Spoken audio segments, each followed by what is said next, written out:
Welcome back to another technical deep dive here in the debug zone. Today we're tackling a big question and breaking it down with insights from other users.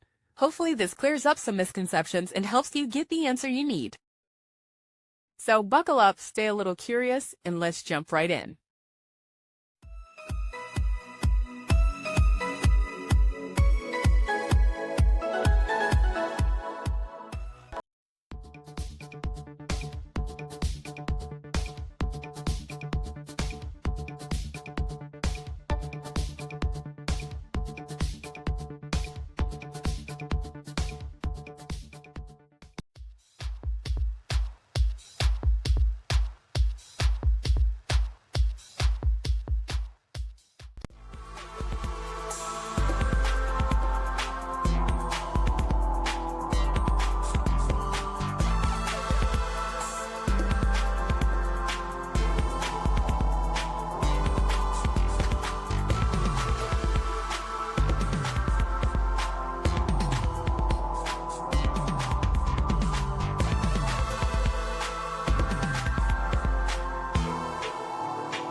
And that's a wrap. I hope you found the answer you were looking for. If you did, take a second to hit that subscribe button. It really helps out.